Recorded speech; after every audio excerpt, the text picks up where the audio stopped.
open online bank accounts. So can you just imagine how that will really liberate our financial sector and ensure that we have greater accessibility? We're going to be rolling out 19 additional enrollment sites. We expect to go to tender this month, and we're using the post office. It will be across all parishes because we want to ensure that people who want to sign up for the national ID can access national ID. Two last areas, our National Partnership Council. I do hope we will see a lot more being written and said about our National Partnership Council.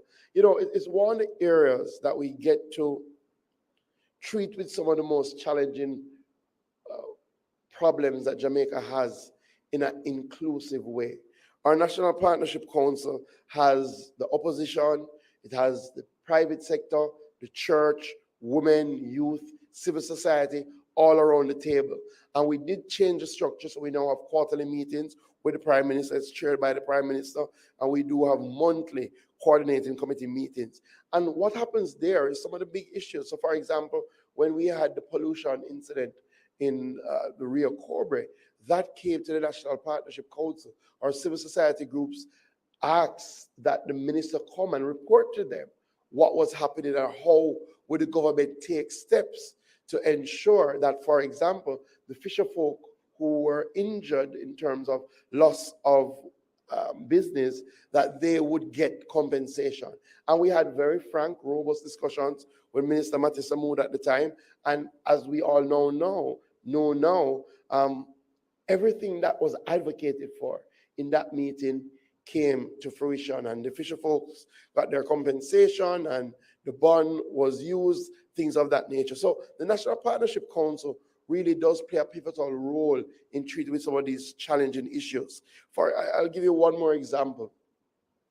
We've had a lot of conversation about the development of Kingston and St. Andrew. And a number of groups have complained about the nature of the development and their inability to access information about people who are getting building permits and when their permits are turned down and how they can object and things of that nature.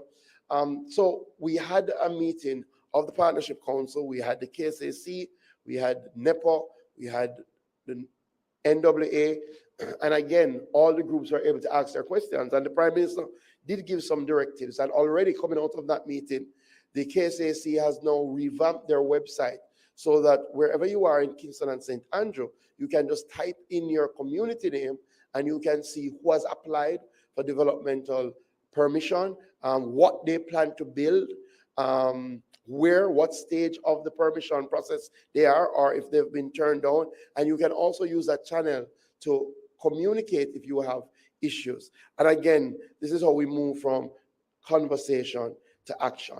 The final thing is that we are in the UN Global Road Safety Week. We celebrate this week under the theme Rethink Mobility. One of the areas that the Prime Minister has asked me to focus on is road safety under the auspices of the National Road Safety Council. And as such, clearly we want to re-emphasize the safe systems approach to road safety, and to say to all of us, it will require an all hands on deck approach. We are seeing a positive trend, but it is much too early to celebrate. So we have seen a 17% decline in deaths on our nation's roads this year. That is up until Monday of this week, May 15th. We were at 155 deaths, and last year this time we would have been at 172 deaths. So we are happy that we're seeing a decline, but 155 is still too much. And as such, we have to redouble our efforts. Some of the things that we'll be doing this year, we have gotten some resources from the UN Road Safety Fund to develop a 3-year project called A Safe Systems Approach to Road Safety. And what we will be doing on that project is a multi-sectoral approach. So one, we will be financing some observational studies to look and capture the attitudes of our pedestrians and our drivers so that we can craft an effective road safety plan to treat with that. We will be purchasing additional equipment for enforcement. So we will be purchasing additional breathalyzers. We have, I think, $70,000 out of that 400,000 towards that. We will be purchasing additional speed enforcement equipment. We have $50,000 towards that. We will be training our police officers so that they can better capture information when they go to crash sites. And we have about $80,000 towards that. And we will be putting in an electronic injury monitoring surveillance with our health systems. You know, we speak a lot about death on our roads, but the costs for injury to our hospital system is actually much, much more. The last estimate we had in 2017 put it at about $3.2 billion that the country faces from injury from motor vehicle crashes. We want to see how we can effectively monitor that so that we can have a really good overarching cost so that we can ramp up the money we put into these life-saving initiatives from the Road Safety Council. So I want to use the UN Road Safety Week to encourage everybody to please be safe on the road. The RTA that was brought in is supposed to help us change behaviors. It is not a tool of oppression. We are conducting a review, and we have already gotten some good suggestions, and the next review committee meeting will be this month, at which time we'll start putting together our recommendations for cabinet. So I thank everybody who was able to watch and who have commented on the sectorial, and I thank Minister Morgan for giving us this opportunity to share at this post-cabinet. Thank you. Thank you very much, Minister Green. Really appreciate the very comprehensive review of your presentation yesterday. We do have members of the media here, and we are now opening the floor so that they can ask their questions. Do we have the first question? Good morning, Arthur Hall from the Jamaica Observer. Minister Good morning, Green, Arthur. Minister Green, as you speak about the review of the RTA, the tax motorists are upset that they're starting to see their driver's license suspended and the review is not yet done. Can you tell us when do you expect to do the review and what areas specifically are you looking at? Okay, thank you, Arthur. So the Road Traffic Act is in force. A number of segments of the act is in force. The Minister of Transport did indicate that it would be a phased implementation, and he has indicated some of the things that would be phased in. But the things that have not been phased in are in force. So the point system in relation to the Road Traffic Act is in force. I think people should be aware that the road traffic system that we operate has a sort of there's a sort of dual approach. Not only does it penalize offending, it tries to guard against reoffending, right? So if you create an offense against the Road Traffic Act, yes, you'll get a ticket and you will pay the penalty. But each offense comes with a series of points to guard against reoffending. And once you reach a certain threshold of points, then your license is liable to be suspended. One of the changes that the Road Traffic Act made is that the ITA now has the authority to do those suspensions. In relation to the review of the act, so what we have done, we've opened it up in relation to people to give suggestions for various areas that they think is in need of review. And we have been getting suggestions. I'll tell you a couple of them. People have already raised, for example, that the new provisions for persons who are 70 and over, right? They believe that the threshold of 70 is too low and that we should raise the threshold in relation to age before putting in more stringent provisions. The new RTA indicates that if you're 70 and over, then your driver's license will be for 3 years instead of the 5 years. So people have said that needs to be raised in terms of age. We've gotten comments in relation to whether we should be looking at a regime for bike taxis. As you know, in parts of our country, bike taxis do operate and they're not mentioned in the RTA. So we have gotten a suggestion in relation to that. We've gotten complaints in relation to the level of tint that the Act prescribes for a motor vehicle, and that level of tint is too low. It's something, again, that we will look at. Motorcycles, we've gotten complaints that there's a requirement for the license plate to be at the front of the motorcycle, and a lot of the motorcycles do not come with a provision for the license plate to be placed at the front. So people have said that needs to be removed. And one of the ones that keeps coming up is for people to be able to utilize an electronic copy of their driver's license instead of having to have the physical copy. So we have pulled together a committee that includes our public transport operators, and we have asked them to directly submit any concerns that they have. We have the private sector organization represented and members of police and road safety. As I said, we already had our first meeting. We will have our next meeting before the end of May, at which time we will go through each suggestion and we will make recommendations to cabinet. I want to be in a position to make those recommendations come June, right? And then cabinet will determine whether any amendments will come.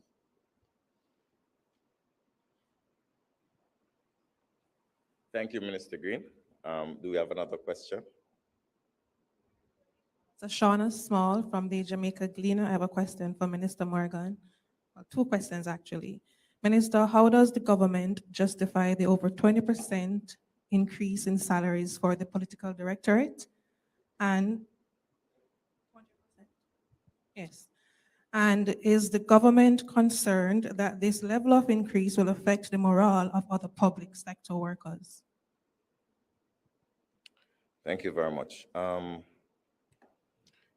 So the first thing we have to accept and agree on is that the public sector transformation project that we have completed, or we're almost complete with, is probably one of the most significant adjustments in the position of public sector workers that has ever been done in Jamaica. If you listen to the Minister of Finance yesterday, he would have outlined a significant amount of increases, many of which are much higher than what was announced for government and opposition members and MPs.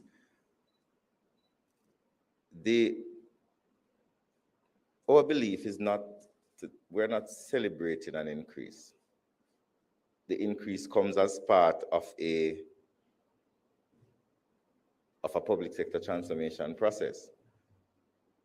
The question that we have to also ask ourselves is, and I'm going to go into more detail in this question because I think it's a very important question that we all should contemplate.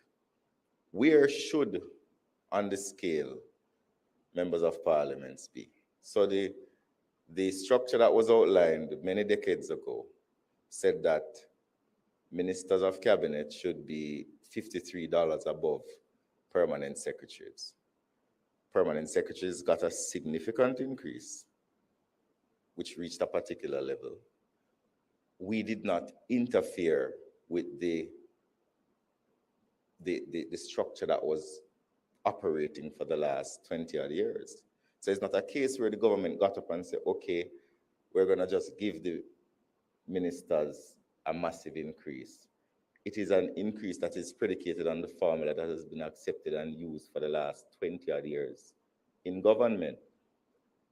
So if permanent secretaries are at X, are we saying then that a minister should be paid below the level of the permanent secretary? Because that is the implication in many cases. So I'm not celebrating an increase. I mean, I never campaigned for an increase, but the transformation process is a formula that we don't know. Parliamentarian went into a negotiation to ask for an increase. The increase was determined by a formula.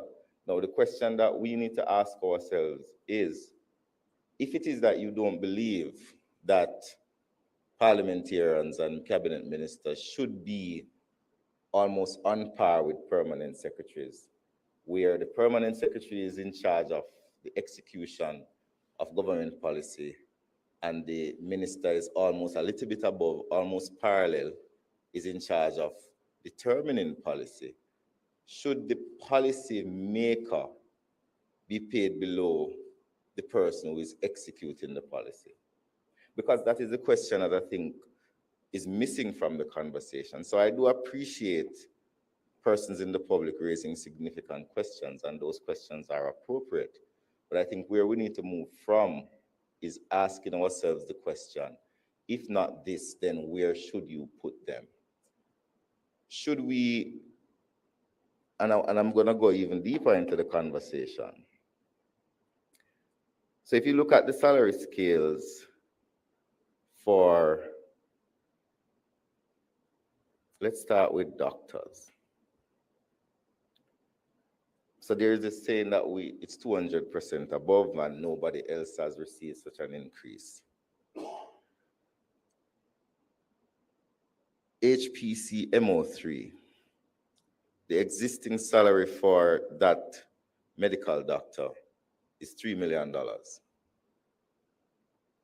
As of effective April 1, 2023, at the beginning of the scale, it goes to $8 million. What percentage increase is that? 3 to 8. That's almost 200, right? You look at HPC MO2, $2.6 million at the bottom of the scale. Effective April 1, 2023, it moves to $7 million. You have HPC MO1. At the bottom of the scale now, the person is earning $2.2 million. Effective April 1, that person is earning $6.2 million. That sounds like what, 200% again, right? And let me even go further for you, because we've been along this road. Every government has had the difficult challenge as it relates to how do you compensate persons in the political directorate. No government has been brave enough to carry through the entire public sector transformation process properly. In the 2007, 8, 9, we moved teachers to market, but we never moved anybody else. So the nurses didn't benefit, the doctors didn't benefit, what you call them, I worked with them in the Ministry of Education, the persons who go into communities, the social workers didn't benefit. So you had social workers who were earning $800,000 a year. And then on the flip side, we complain that we don't have enough social workers because nobody wants the job. This government has moved social workers to a base of about $3 to $4 million. That's more than 200%. So it's not just politicians. And it's very easy for us to jump on the politicians. And rightly so, they are representatives of the people. They deserve criticism in many cases. But one of the things we have to do, I think, as a country, is that we have to ask ourselves, where is it that we want to go? Let me move on a little bit further. Let's go to nurses. I'm trying to bring it up here. Give me a second.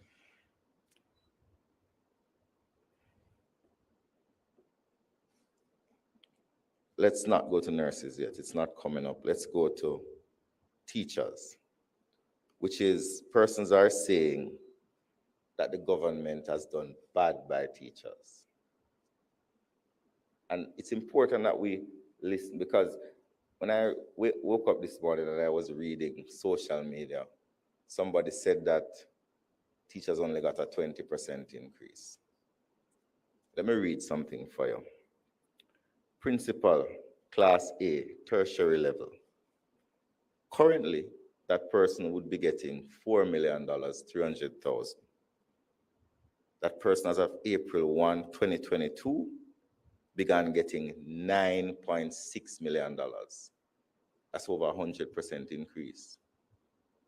As of April 1, 2023, and I'm using the bottom of the scale, I'm not even going to the top of the scale, I'm starting at the baseline. 2023, that person is getting $10.3 million.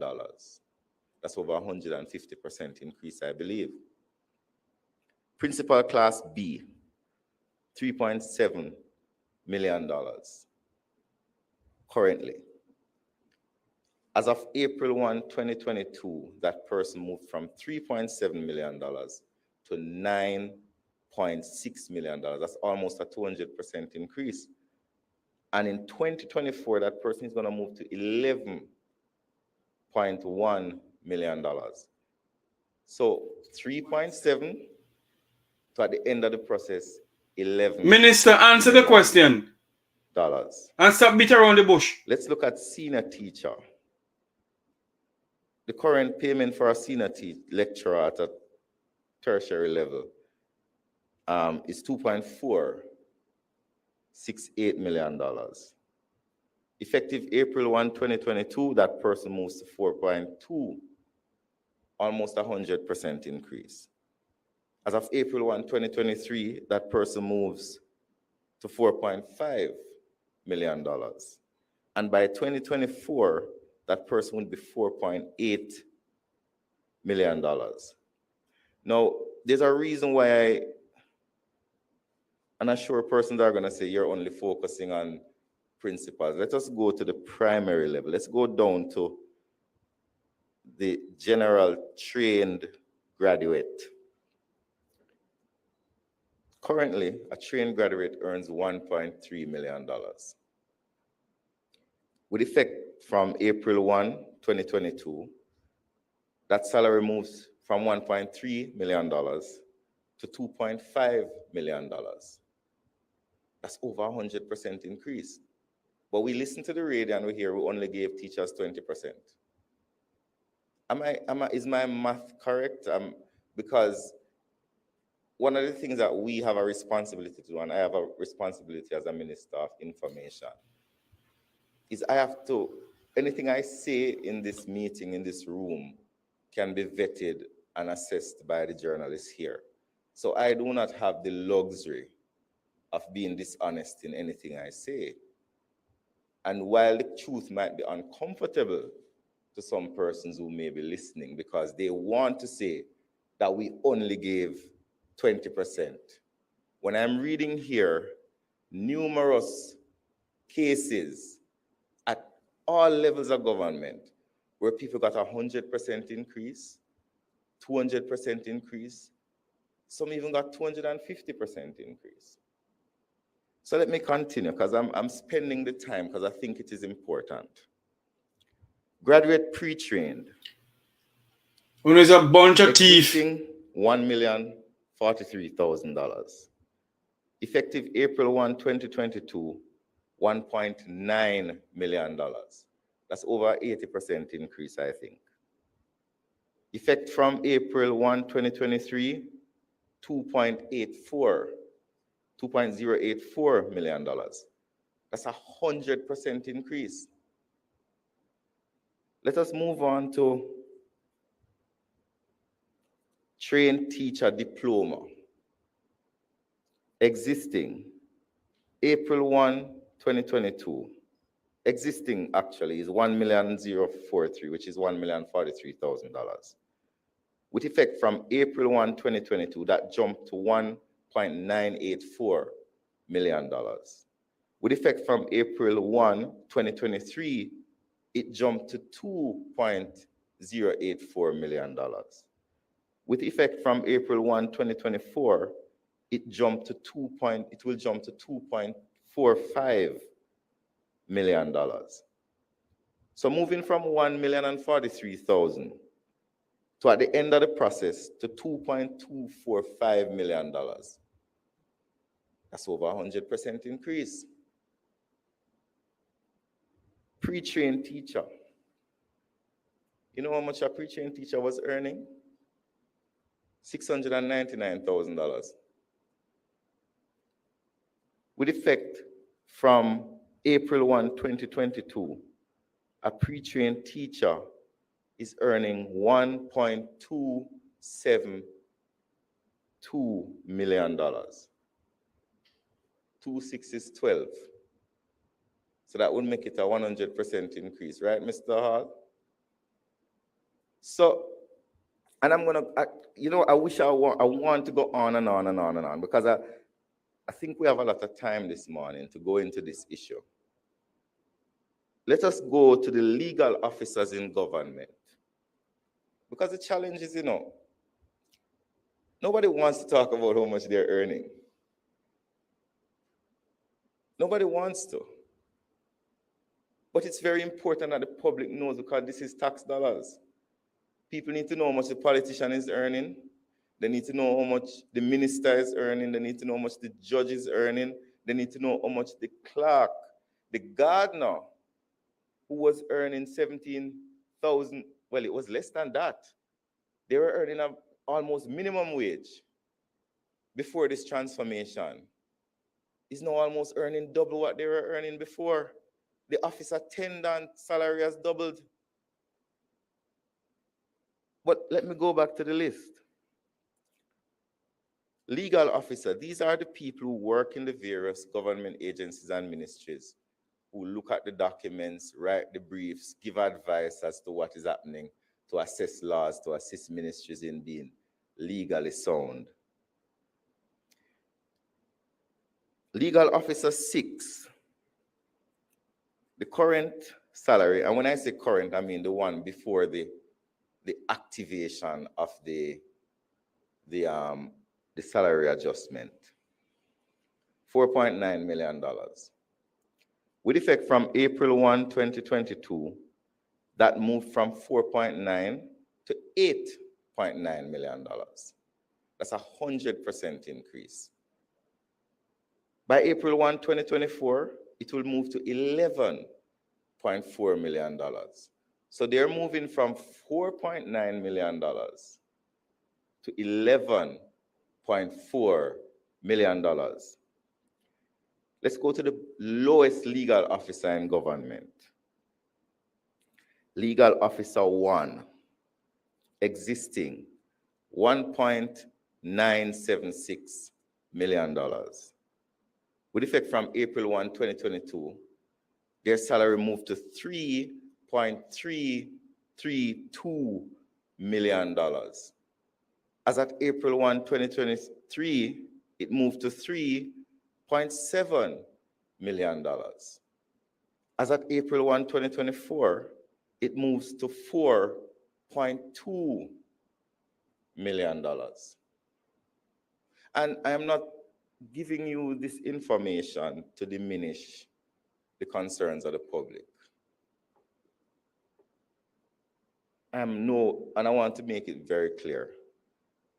The public has valid concerns about accountability. The public has valid concerns about corruption and the work that MPs are doing. And these are valid concerns. But they are separate arguments. The MPs never went and negotiated an increase. Their increase was predicated on a pre-existing formula that was almost automatic. So if you're going to lift permanent secretaries, then the logical implication is that by lifting permanent secretaries, the minister is going to automatically be lifted as well. So the question that I think we need to ask ourselves again, and I'm sorry to hijack your question, is what should we pay MPs and government people? Should they be paid below the permanent secretary? Should they be on par with the permanent secretary? Because essentially that is what the debate is about. And that's a question that we as a country will have to ask. Mr. Hall? Yeah, Minister, just two quick things. The opposition says that it's indefensible, morally indefensible to do the increases for members of the political directorate at this time when you still have teachers who are not collecting their full level of compensation based on the review. Also, the argument that— Can I answer your first question? Sure. But before I answer it, which one of the opposition are you referring to? Because I was in Parliament yesterday and the opposition spokesperson on finance said that he's fine with the increases. And then today, another opposition from the same party said that they're not fine with it. So I'm trying to understand which one. So the opposition spokesperson on finance. I'm speaking to the release that the speaks People's on- National Party. But you sent said out this opposition morning. first, Mr. Hall. Yes. You never said PNP. So there is an opposition and a PNP. You know, now, good way to withdraw it, but I'm asking to respond to the release from the People's National Party this morning. Sir. It's the same argument that we have to ask. We know that a large number of opposition MPs lobbied the Ministry of Finance for an increase. We know that as a fact. So when the press release said that they never had any discussions, that is actually not really true.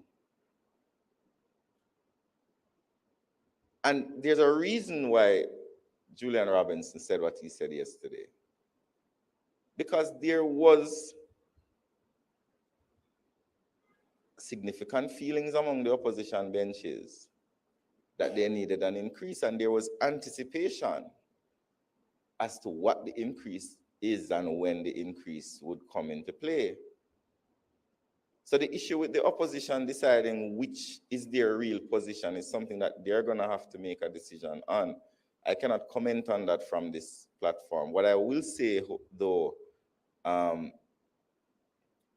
Arthur, is that we as members of parliament, and I'm not speaking as Minister of Information, we, now that this has happened, have an almost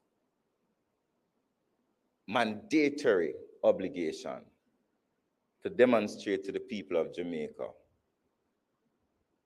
that this increase that has been given to us means something for them.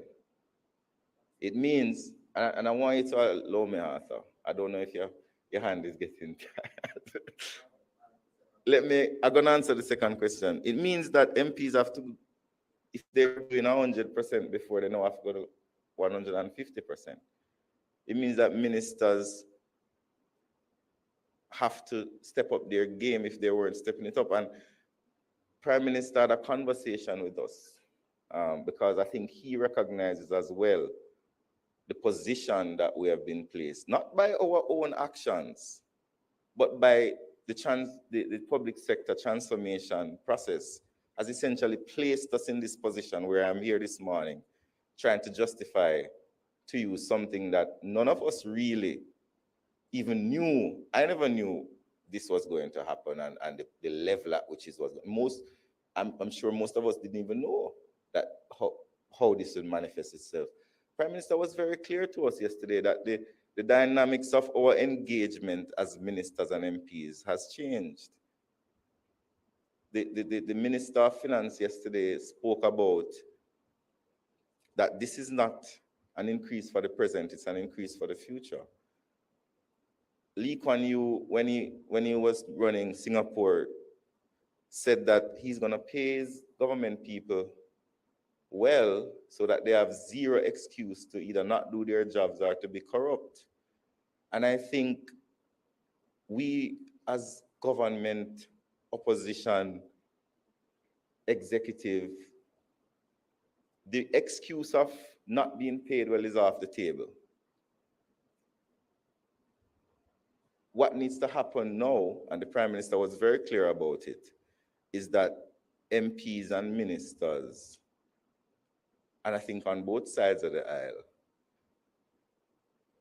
now have an ultimate responsibility to demonstrate to the people of Jamaica, even more than they were doing before, that we're working for them. Minister, Second question. last week when we were here, you announced the task force to look at the problems in some teachers' salary since the review. The opposition says it's an indecent ease to give the parliamentarians an increase now. Is this indecent ease to pave the way for the Prime Minister to reshuffle his cabinet? the reshuffling of the cabinet is the prerogative of the Prime Minister. So I really have no knowledge of what the Prime Minister plans to do as it relates to that.